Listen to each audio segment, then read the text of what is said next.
Oh my god. Superb. So beautiful. Hey, hey Lily. Oh my god.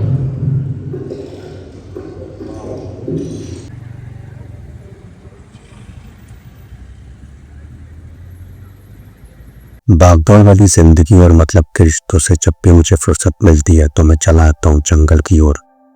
ये कोई आम जंगल नहीं, यह है जिम कॉर्बेट का जंगल, जहाँ लगता है कि सारा सुकून और मेरी रूह बस यही बसी है। इस वक्त मानसून का मौसम है और जंगल अपनी असली खूबसूरती में है। हर तरफ हरियाली, पत्तों की महक और एक वो सुकून जो किसी शहर में नहीं मिलता। यह है डिकाला जोन का मेन एंट्रेंस, जिम कॉर्बेट का सिग्नेचर गेट, जहाँ से शुरू होती है जंगल की असली जर्नी। लेकिन फिलहाल यहाँ सन्नाटा पसरा है क्योंकि मानसून में सफारी अक्सर यहाँ बंद कर दी जाती है। अगर आप भी सफारी का प्लान बना रहे हैं तो अभी रद्द कर दीजिए क्योंकि यहाँ की सफारी अब नवंबर से स्टार्ट होगी। अगर आप सिर्फ जंगल को महसूस करना चाहते हैं तो आप यहाँ पर कभी भी आ सकते हैं, मोस्ट वेलकम। लेकिन यहाँ की सफारी तो अभी फिलहाल बंद है, लेकिन म्यूजियम आप लोगों के लिए खुला हुआ है, जिसका टाइम सुबह 10 बजे से 5 बजे तक है और टिकट चार्ज सिर्फ 100 रुपीज़ पर पर्सन, जो ऑनलाइन और ऑफलाइन दोनों मौजूद है।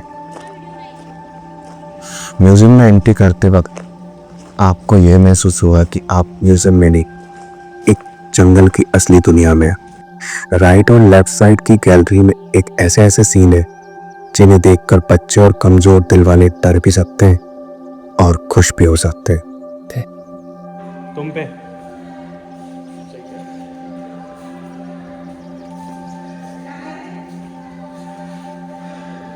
Hello, brother. What's going on?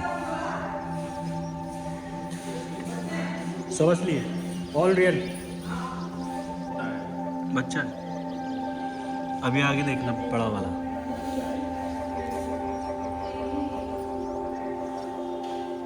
आगे बढ़ते हुए एक ऐसा बॉक्स आता है जिसमें रखे हैं 3 आदमखोर बाघों के असली मृत शरीर। उनका साइज देखकर ही आपको समझ आ जाता है कि जंगल में सरवाइव करना कितना मुश्किल है।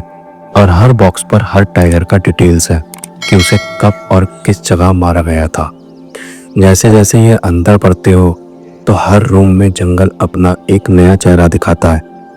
कुछ लोग इतने अनएजुकेटेड होते हैं कि उनको पता ही नहीं होता कि कहाँ पर शोर करना है और कहाँ पर नहीं। यहाँ पर बहुत सारी लड़कियाँ थी जो कि मैं बता नहीं सकता कि वो इतना डिस्टर्ब कर रही थी, देख कम रही थी और तकलीफ ज़्यादा दे रही थी। अगर आप भी ऐसे कि म्यूजियम में आ रहे हो तो अपने साथ दूसरों का भी ख्याल रखो कि आपकी इन पागल हरकतों से लोग डिस्टर्ब भी हो सकते हैं। एक दिन तो मैं इसको जिंदा देखूंगा और ऐसे सेल्फी खींचूंगा इसके साथ।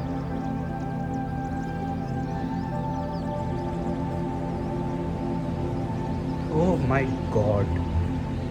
Superb. So beautiful. Hey, hey Lily. What's going on?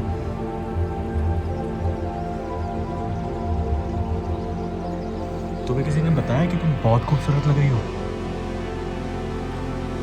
एक छोटी परी की तरह, जिसके पास तुम्हारे जैसे फादर हो उसको डरने की क्या नीड है। छोटे baby, you are looking so beautiful.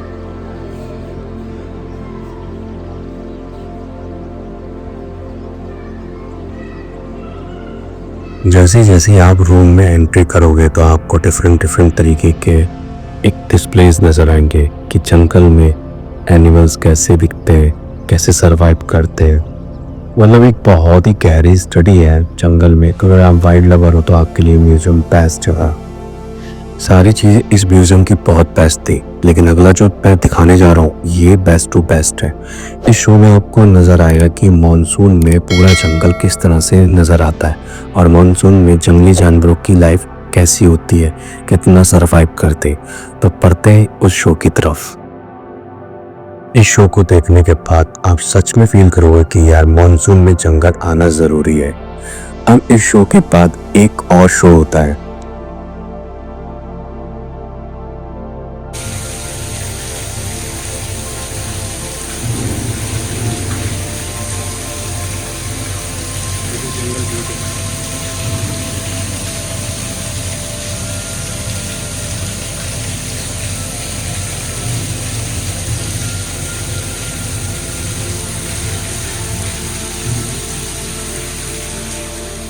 जहां आपको ले जाया जाता है और सारी लाइटें बंद हो जाती है और अचानक एक डर आपके पास से गुजरता है। फर्स्ट टाइम विजिटर्स के लिए ये वाकई में थ्रिल एक्सपीरियंस हो सकता है और इसको देखने के बाद आप सच में बाहर यही बोलोगे कि यार मैं बहुत डर गया। सीरियसली यार, लास्ट वाला मोमेंट इतना डेंजर था कि अगर वो रियल एक्सपीरियंस बने तो मेरी तो जान ही निकल जाए।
इसके बाद एक मिनी थिएटर में आपको एक डॉक्यूमेंट्री दिखाई जाती है जो आपको जंगल से जोड़ देती है, उसकी तकलीफ, उसका संघर्ष, सब कुछ आपको इस मिनी थिएटर में वो सारा कुछ एक्सपीरियंस फील कराया जाएगा जो इस जंगल में डेली होता है।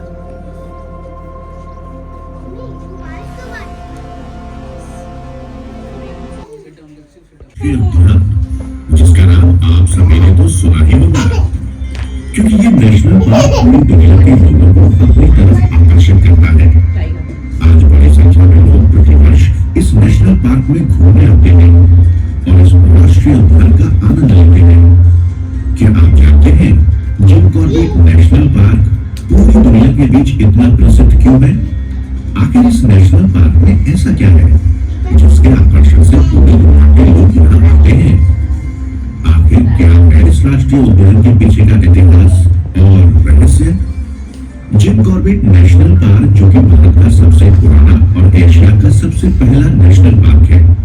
जिम कॉर्बेट नेशनल पार्क के नामकरण से पहले सन 1936 में बंगाल के लुप्त होते बाघों की प्रजाति के संरक्षण के लिए हेली नेशनल पार्क के रूप में इस राष्ट्रीय उद्यान को स्थापित किया गया था। भारत की स्वतंत्रता के बाद 1952 में इसका नाम हेली नेशनल पार्क से बदलकर रामगंगा नेशनल पार्क रख दिया गया। 60 के दशक में आम जनमानस में वन्य जीव प्रेमी के रूप में मशहूर हुए एडवर्ड जिम कॉर्बेट के नाम पर इस पार्क का नाम रखा गया। जिम कॉर्बेट नेशनल पार्क वन्य जीव प्रेमियों के लिए एक स्वर्ग है जो प्रकृति की शांत गोद में आराम करना चाहते हैं। Jim Corbett national park Himalaya की शिवालिक पर्वत श्रृंखला की तलहटी में स्थित है। बाघों की भारी संख्या देखे जाने के लिए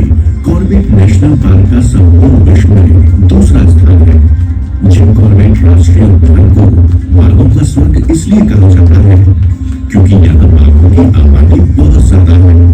इसी वजह से जिम कॉर्बेट नेशनल पार्क में इस अद्भुत भव्य तथा लुप्त प्रजाति के संरक्षण की उम्मीद को मजबूती से बरकरार रखा हुआ है। कॉर्बेट नेशनल पार्क 600 से अधिक एशियन हाथियों का भी स्थान है, जिनको पूरे ध्यान से विशाल जंगलों में देखा जा सकता है। जिम कॉर्बेट नेशनल पार्क 600 से भी अधिक प्रजातियों के स्थानीय तथा विदेशी प्रवासी पक्षियों का भी है। प्राकृतिक पर्यावरण से संपूर्ण क्षेत्र सारे संसार की कुल पक्षी प्रजाति की 6% आबादी का प्रतिनिधित्व करता है, जो कि पूरे यूरोप की पक्षी विविधता से भी अधिक है। कॉर्बेट नेशनल पार्क में पाए जाने वाले 49 प्रजाति के शिकारी पक्षी इस पक्षी विविधता के प्रमुख तत्व हैं तथा सर्दियों में यह विविधता अपने शीर्ष पर होती है।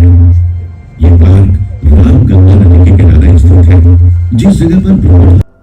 अब वक्त था वापस लौटने का, लेकिन दिल अभी भी तृप्त नहीं हुआ था। मैं निकल पड़ा 0 पॉइंट की ओर।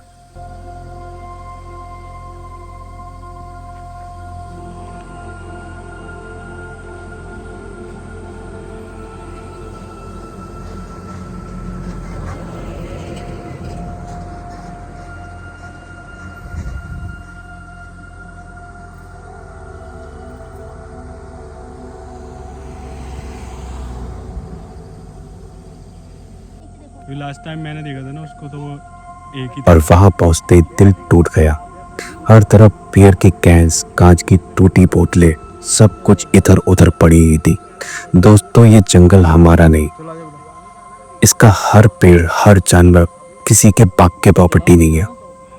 यहाँ जानवरों के पास ब्रांडेड जूते नहीं होते। अगर कांच का टुकड़ा उनके पैरों में चला गया तो दर्द सिर्फ उनको नहीं, हमें भी महसूस होना चाहिए। कई लोग यहाँ टाइगर साइटिंग के लिए आते, मुझे अभी तक ऐसा कोई भी मौका नहीं मिला, लेकिन हिरन, हाथी ये मैंने बहुत बार देखे हैं। ये सब मेरी जर्नी का हिस्सा बन चुके हैं। ये वीडियोस व्यूज़ के लिए नहीं, मैं इन जंगली जानवरों के लिए और यहाँ की वाइल्ड लाइफ के लिए बनाता हूँ कि जिस तरह से आप लोग इसको ख़राब कर रहे हो, इसको ख़त्म करना चाहते हो, तो प्लीज़ ऐसा मत करो यार। जिस तरह से आप लोग खुश रहना चाहते हो, उतना ही अधिकार इस जंगली जानवरों का और इस जंगल का भी है।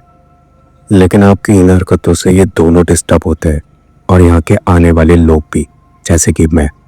अगली बार से कसम खाओ कि यार ऐसी हरकतें नहीं करोगे। अगर आप अपने आप को एंटरटेन करना चाहते हो तो यहाँ की साफ सफाई का भी ध्यान आपको ही रखना पड़ेगा। आज फिर जंगल ने थोड़ा निराश किया, लेकिन जंगल कभी अधूरा नहीं छोड़ता। रास्ते में पुराने दोस्तों से मुलाकात हुई और मेरी मुस्कान वापस आ गई। कुछ लोग इन जानवरों को देखकर पत्थर मारते, ये मैंने सुना है। भाई ऐसा कुछ भी मत किया करो यार, ये सुनकर बहुत ज्यादा तकलीफ सी होती है।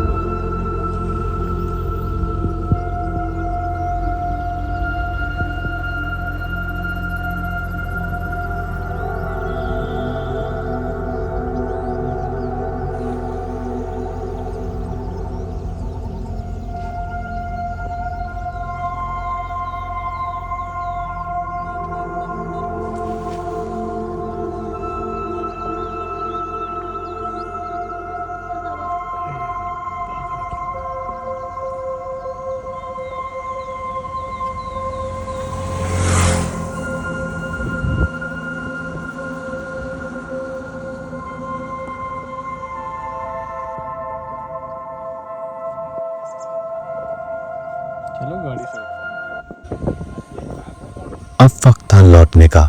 हमने वापस फेवरेट जगह प्लेस वाटिका के पास। जैसे ही वहां पहुंचा, पीछे से किसी ने आकर कहा, भाई 0 पॉइंट पर टाइगर देखा गया है। सोचिए उस पल आपको क्या महसूस होगा जहां से आप खाली हाथ होके आ रहे हो। यह है आंटी जी की दुकान, प्लेस वाटिका के बिल्कुल पास। यहाँ का बन, मस्का और चाय जरूर ट्राई करना। ऐसा लगेगा जैसे ओल्ड मनाली में बैठे हो। बगल में बहता पानी और एक प्यारी सी जंगली बिल्ली जो अपना टैक्स बंद के रूप में लेना मेरे से अक्सर आ जाती है।